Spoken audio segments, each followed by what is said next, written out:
You're listening to the Geek Watch Podcast, episode 46. Goodbye, Stan Lee. This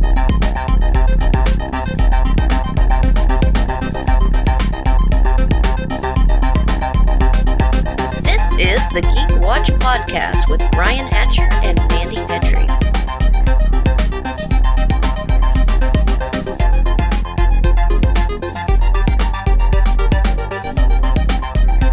Greetings, Geek Watchers, and welcome to episode 46 of the Geek Watch Podcast. I'm Brian Hatcher, and with me, as always, Geek Watch's own resident geek goddess, Mandy Petrie. Hello, Brian. So we're definitely going to talk some Doctor Who and some Walking Dead and a few other things we want to discuss today. But of course, before we can do any of that, anyone who's listening to the Geek Watch Podcast are going to want us to talk about the news today. Stan Lee passed away. Yes. He was the patron saint of geeks. Mm-hmm. All over the place, they've been talking about who Stan Lee was and what he's meant to the world. To be honest, I think that the odds that somebody might be listening to something called the Geek Watch Podcast that has absolutely no idea who Stan Lee is so infinitesimally small. I don't know if we necessarily need to explain who he is. I can't imagine. I was thinking, especially this week, Stan Lee is like Marvel. They're two names. They just go together. Mm-hmm. Like, DC really doesn't have their own Stan Lee. You know, right. They've had so many people over the years. It was just great. We've got some great storylines. They just don't have, like you said, the patron saint. And some people at first blush might say, well, you know, that's sort of an ego on that guy, isn't he? That he might wanted to make himself the face of this comic book company. But the strength of that was when you thought of Marvel, you thought of a person, somebody that you could talk to, somebody that you could have a conversation with, and you felt like you were kind of in this together. Mm-hmm. Where DC was a company, Marvel was Stan Lee, and you could talk to Stan, and Stan would answer your letters and all of that. So he was the human face to Marvel, and I think the strength he brought to Marvel was having a person that you could attach your fandom to. Right. Now, can you remember your earliest experience with Stan Lee? Was it in comic books? Was it on TV? Can you remember that? Because I can remember mine. Oh, for me, it was definitely the letters pages in the comics. Mm-hmm. I always read the letter pages. Aww. And what was really great was what he would do is, and this, I don't think they still do this, because I don't even think they do letter pages anymore in Marvel. They would encourage you to find mistakes in the comics. And if you found a mistake, they would award you a no prize. A no prize? Called a no prize. So if you found a mistake, they would publish the letter and they would say, congratulations, you found this mistake. You'll be getting your no prize in no time at all. And you never got your prize. You never got a prize. No, they never sent you anything. It was considered that's why it's called a no prize. If there was ever a mistake or something done in the comic, they encouraged the readers to say, hey, no, wait a minute, you kind of messed up here. And they would acknowledge this was the earliest Easter eggs, I guess, that ever existed. And I think that is probably why geeks can spot Easter eggs so much better than any other. I guess action film fans probably couldn't catch on to Easter eggs as much as our comic book and geek foundation. Right. And Marvel has always been about interacting with the fans to that level. I remember there was a story that Stan Lee told at one time that it might have been an issue of the Fantastic Four, that Stan wasn't happy with the story, but he didn't have any time left. So they couldn't redo it. They had to get the story out. And on the cover of the comic, Stan Lee posts a little letter saying, folks, we know this isn't the best episode we've ever put out, but we put so many good ones out. Hopefully you'll forgive us. You'll forgive us? Oh, that is Put it so right sweet. On the cover of the book, and of course it did well. Awesome. I can remember, and this is really going to date me, and it's fantastic because of it. Pizza Hut had a special tie-in with the X-Men cartoon, and this was at the time of VHS. They didn't have DVD commentary or anything, so Pizza Hut had 2 VHS episodes of the X-Men cartoon, and after the cartoon was over, there was an interview with Stan Lee, and you didn't get things like that on VHS. Very, very seldom did you get such things on VHS, and I was like 8 years old, and I was watching this, and he was talking about Magneto, and he said, now, when I started out, Magneto to me was a bad guy who thought he was doing the right thing. And that was really the first time I thought critically about villains, because, you know, at that time, villains were villains and heroes were heroes. Hearing Stan Lee's voice talk about that, and at the time not really knowing anything about him. And then at that time, that's when my love for superheroes and comics really grew out of the X-Men. Yeah, well, I think the first time I heard his voice, he was the narrator for Spider-Man and His Amazing Friends. Oh, yeah. Thinking about Stan Lee and all the things that he contributed to geekdom, I think the one thing he probably gets no credit for, but he deserves a lot of credit for, is the advent of the graphic novel. And the reason I say that Stan Lee should get credit for that is when he first started doing comic books were silly things. I mean, these are just what kids read. And Right. I mean, even to a point where Stan Lee didn't feel comfortable telling people that he wrote comic books because, of course, you were going to get that attitude. It's like you write kiddie books. But he knew that the art form had more to offer. And that's why he created the characters that he did, because he wanted to stretch the boundaries of what comic books could do. And I think without that, without basically giving people the permission to experiment with the art form, you don't get people like Frank Miller and Neil Gaiman and Alan Moore. Yeah. You don't get comic books like The Watchmen or V for Vendetta or Mouse. I think that because Stan Lee, in a real sense, broke the mold as far as what comic books could do, that allowed people to tell really compelling stories with comic books. To be honest, I think that the character of Superman really developed after Stan Lee created Spider-Man, and that line, "with great power comes great responsibility." And I think that line did more to really shape Superman. I mean, he was an interesting character, but I think what drove him really didn't solidify until that phrase, "with great power comes great responsibility," went into the zeitgeist. And I think that really focused what Superman was. And I think that, it strangely enough, is that There was a mantra. There was a code. yeah, Yep. at that point, it wasn't Superman's just a nice guy and he's doing this. There was a weight, there was a gravitas. He got himself involved because it was important, because he had powers and he needed to use them to help other people. Heroes just happened to be heroes. And so, I mean, I really feel that once that line from Spider-Man became a cultural thing, I think that became something that became a keystone for heroes to that point on.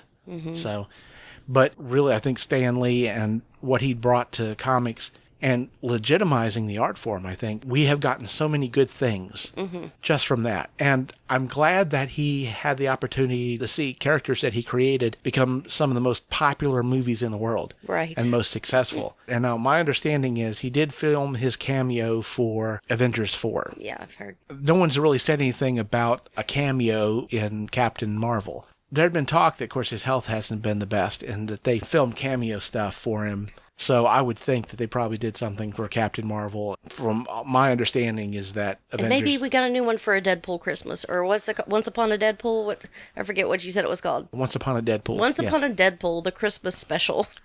I have to say, one cameo I did not know about because I didn't get a chance to see this movie in the theater, although I wanted to. But one of the cameos that I did not expect, that is so awesome, I can't stand it. Teen Titans Go to the Movies. Oh. And it was his voice and everything. And he did a cameo for Teen Titans Go to the Movies. That's brilliant. The Stan Lee cameo has always been like that thing that you look forward to, which really started out, I want to say maybe X-Men? Well, he was in the trial of the Incredible Hulk. Yes, that's right. The so TV that was part. thing 87. Yeah. But, Stan Lee, we're going to miss you. Godspeed and Excelsior. Excelsior. So, let's talk a little bit of geek news. Ewan McGregor has been cast as grown-up Danny Torrance in Doctor Sleep. If you don't know, Doctor Sleep is the sequel to The Shining. Yeah, I'm really looking forward to... It's a very strange book, I have to say, because it's basically the answer to the question, if you had a really rough childhood, how does that affect you? And a lot of how it affects Danny, of course, is that he, in some ways, becomes very much like his father. He's an alcoholic. His life is kind of rough. Right. But he still has this ability, what they called the Shining, this ability to see beyond. And he uses that power. He works in a nursing home. And so as patients are getting close to death, he's sort of there to comfort them. And that's why they call him Dr. Sleep. He helps people sleep. And that's where Right. the title comes from. Right. It expands on that. We could call it the Stephen King universe, but specifically The Shining, it expands that Shining universe and talks about other people with The Shining, maybe even a bit of the origins of The Shining. I don't Right. want to, if you're going to read it, please go read it. But there's like people who will actually, the very same way of like in Heroes and X-Men, people will kidnap people with the Shining and take their powers and steal their powers through something called the steam.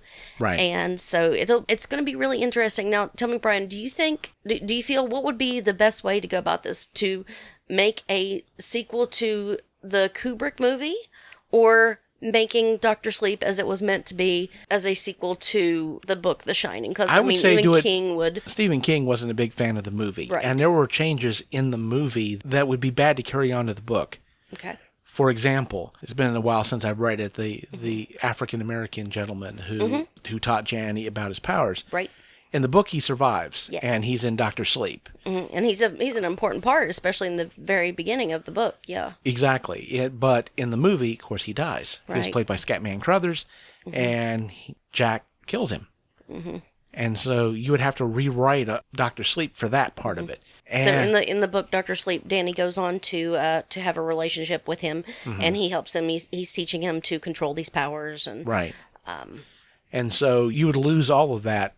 I think a good part of Dr. Sleep has to do with Stephen King maybe reclaiming The Shining in a sense. Because, and honestly, the movie, it was a great horror movie. Yeah. It had everything that needed to be a movie, but coming from the author's mind, this was a novel, and it's missing parts. It's missing parts. And you can definitely go online and see what Stephen King had to say about the movie. I can understand definitely when you've written something, how protective you can be of it and how you can feel that somebody goes down a different road. But yeah, I would say definitely you want that to be a sequel to the book because I think it makes more sense than trying to... Right. It being a sequel to the book instead of the Kubrick movie, I think it's just going to work out better. I really do. So speaking of movie trailers, I saw a movie trailer yesterday. I don't know if you've seen this or if you've even heard of it. Did you see the trailer for Detective Pikachu? I did. That really came out of left field, I feel like. I had no idea. I know that Pokemon is big. I didn't know they were going to take it and make it into a film noir. Yeah, well, it's based off of a video game, Detective Pikachu. And oh, really? Okay. Yeah, I didn't know that. And the story apparently is going along with the game. So basically you have this main character, his father is a police officer, and he goes missing, and his son goes to Rhyme City to try to find him and runs into a Pikachu who has skills as a detective. The thing about it is no one else can understand Pikachu. For some reason, he can understand what the Pikachu is saying, and it sounds like English to him. In the movie, the voice of Pikachu is Ryan Reynolds. It's brilliant. Yeah, and the memes have been endless in the past few days since this came out. Pikachu dressed as Deadpool. Yeah. Pikachu opening up and Deadpool's inside of him. Many, many beautiful, beautiful memes. Oh, yeah. But you realize at this point that if it's a game, then it's game. As far as movies are concerned. And that was a pick out of left field, definitely. But I have to say, I mean, I never played Pokemon. I watched a little bit of it on television when I was younger. And of course, when I owned a gaming store, we sold Pokemon cards because if you run a gaming store, you better sell Pokemon cards. Seeing the trailer, for me, that was amazing. What they were doing with the Pokemon and how they looked, I thought was just fantastic. Is this generation's Roger Rabbit? It's a very good possibility. Although, of course, with Roger Rabbit, you had that Avengers moments where you were going to see Daffy Duck and Donald Duck in the same... Right. Yeah. So you got to see... Mickey Mouse and Bugs Bunny. And yeah, you got to see those team-ups. I mean, you're not going to get that kind of a situation in the Pokemon movie, but wow. I mean, it looks really good. I'm tempted to go see it. Now, the teaser trailer came out for Toy Story 4. Did you see that? Oh, yes. Oh, my gosh. The spork. There's a spork in Toy Story. Yeah. Oh, it's brilliant. Yeah, and there was that one, which was sort of like an announcement trailer. And then they came out with another trailer. I haven't seen that one then. Oh, well, it was 2 carnival stuffed animals, a duck and I think the other one was like a teddy bear or something, voiced by Key and Peele. Aww. I thought, this is going to be so good.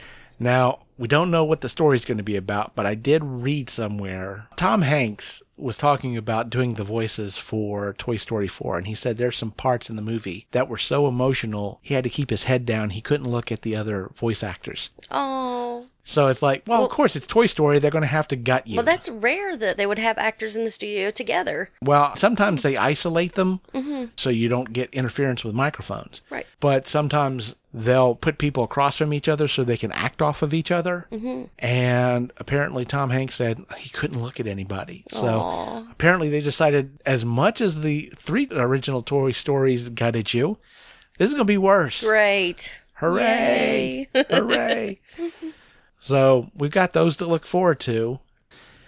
And with that, now we get to the Sunday night shows. Yeah, what the Who and what the Dead. So let's talk about Doctor Who, the Demons of the Punjab. Now, of course, we talked last week about how deep into the history were they going to go. And boy, they went hard.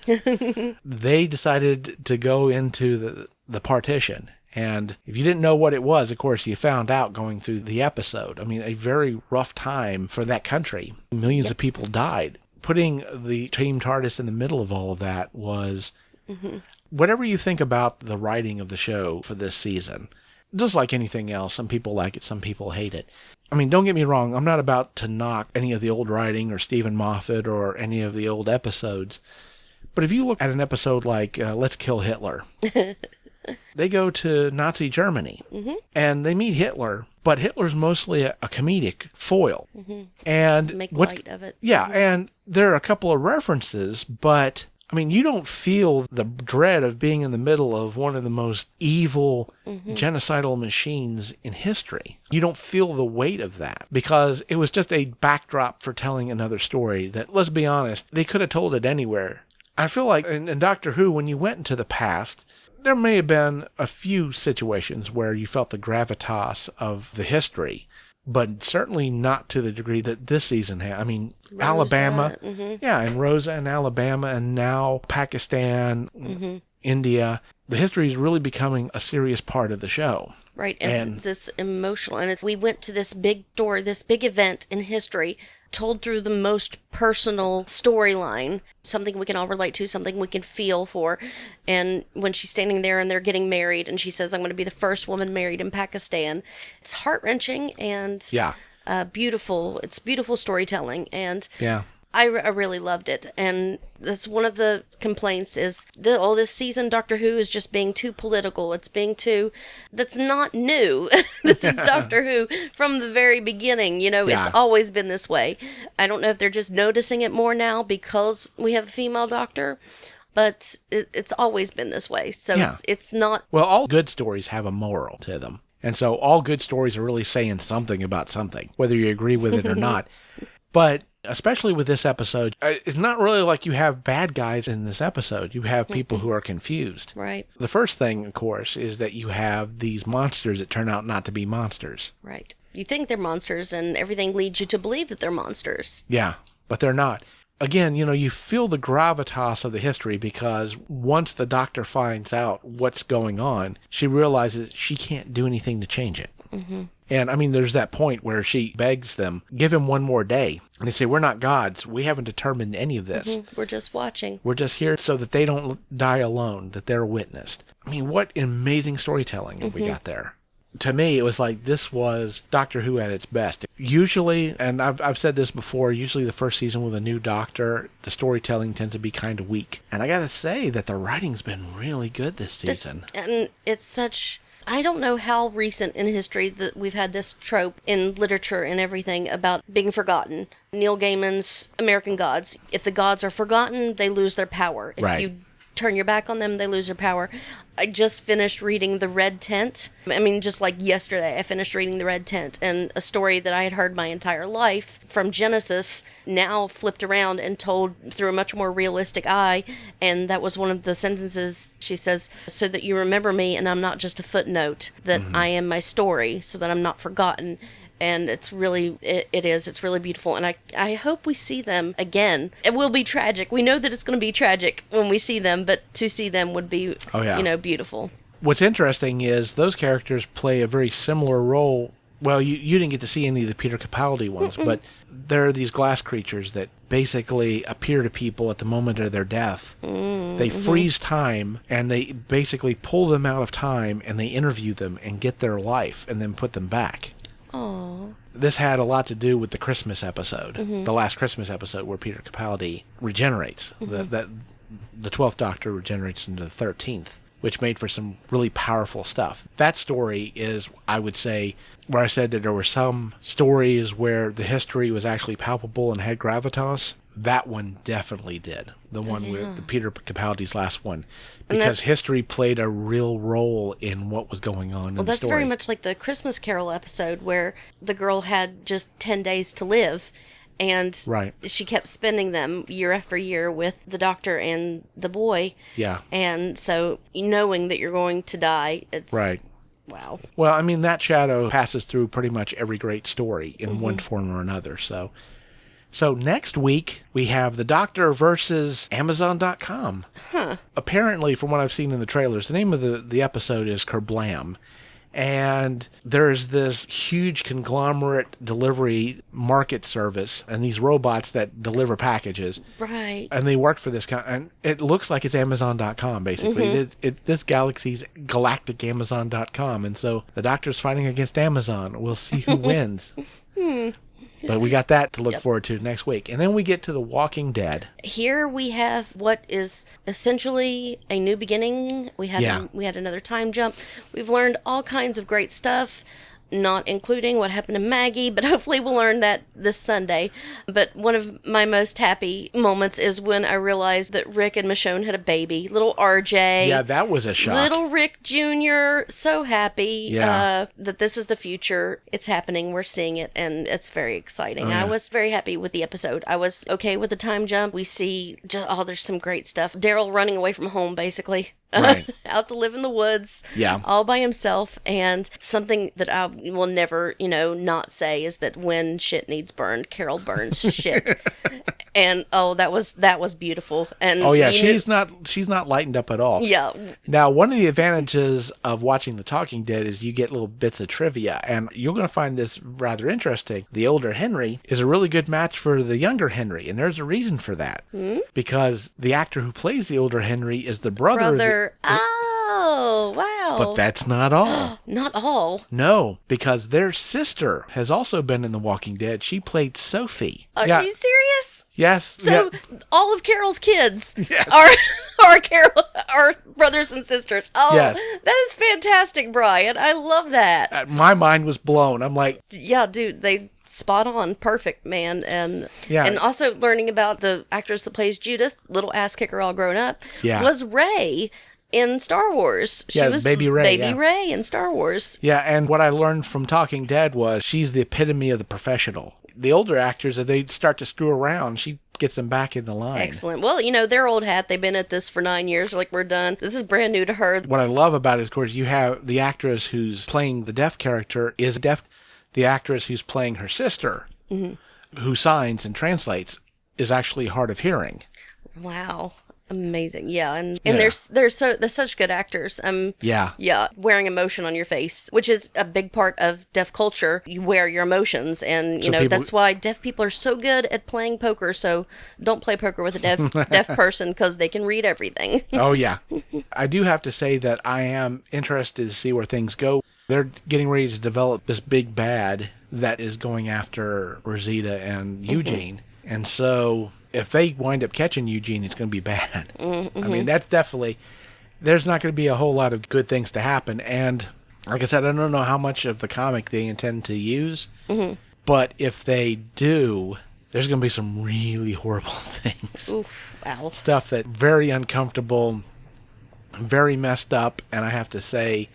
especially with some of the dynamics that they have in the show now that they don't have in the comics, it's going to make things a heck of a lot worse. Wow. Regardless of what happens, it's good to know that Carol still kicks butt. Yes. It has not changed. She has not gentled up at all. No. And you think for just a second, you're like, oh, no, she's cowering. Oh, no, I'm just going to come back later. Pour gasoline all over you and set you on fire. Yeah. Because when shit needs burned, Carol burns shit. There you go. So we've got 2 more episodes of The Walking Dead. This year, yep. And we'll definitely talk about all of that next week. See where it goes. We'll get to see where Daryl's been living out in the woods with a dog. Finally, after 9 years, we've needed a dog for a long time. And I hope we don't get the dog killed off, although I did see a scene from next week that involves Daryl and the dog, and it's not looking good for either one of them. No, don't tell me that. Well, don't worry. The dog can't die. I mean, these are the rules of Hollywood. The dog can never die. Yeah, well, I wouldn't worry about that. The helicopter people will come and save the dog. They'll come and save the dog. So, with that said, we come to the end of another episode of the Geek Watch podcast. Thank you for listening, and tune in next week for the latest in geek news and views with the Geek Watch podcast. For Mandy Petrie, this is Brian Hatcher, reminding all the Geek Watchers out there, we're all geeky about something. Be proud of yours. See you next time. Thank you for listening to the Geek Watch podcast. If you enjoyed this program, don't forget to like and subscribe on your preferred platform and share this podcast on your social media. For links to all the ways you can listen to the Geek Watch podcast, as well as leave comments and suggestions, visit our website at geekwatch.net. The Geek Watch podcast is a Hanging J production.